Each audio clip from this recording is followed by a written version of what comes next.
Indianapolis minus the Penn State football coach sat at an interview podium in the bottom of Lucas Oil Stadium after midnight, between two of his leaders. James Franklin spoke with determination, with an urgency. He seemed convinced that this frustrating defeat to the No.1 Oregon Ducks can be encouraging, used for good, even. That his players, like defensive tackle Devon J. Thomas, seated on his right, and quarterback Drew Allar, on his left, can still be better for their mistakes that allowed Oregon to keep them at arm's length in this 45-37 Big Ten championship game defeat. In other years, some decent, end-of-the-road bowl game would follow such a loss. Now, a playoff game in Beaver Stadium, of all places minus and a possible postseason run toward a national championship minus is still possible. If his Nittany Lions can find answers to their issues yet again. One of the things I talked to the guys in the locker room about is, this is a new college football. There's a 12-team playoff and our season has just begun, he said.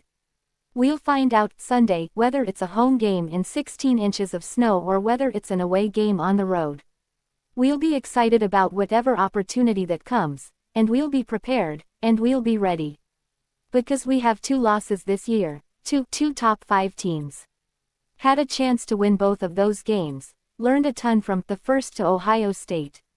Same thing tonight. It was a frustrating performance in how Penn State's defense, which is regarded so highly minus which has adjusted so astutely in every fashion this season minus could not earn enough stops and produce nearly enough big plays when needed most.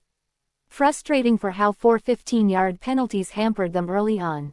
For how they played so well on offense only to have 2 plays minus 2 Drew Allar interceptions minus cripple them early and late. Frustrating for how they gained more yards and first downs and hit on more long plays than Oregon, and still lost. PSU recruiting. Penn State football recruiting class of 2025, meet Nittany Lions early signees.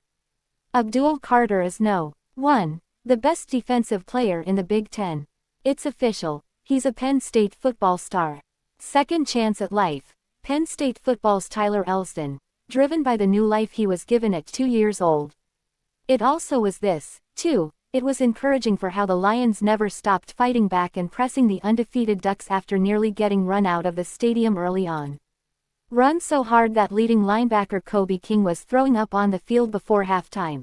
After so much that didn't go the way they wanted, they still had a shot to tie this game in the final 2 minutes.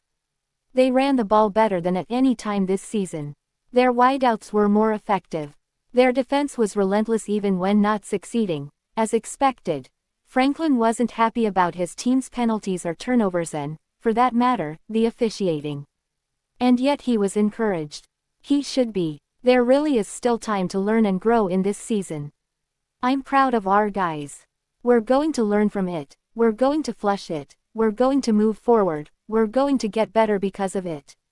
We will get better because of this.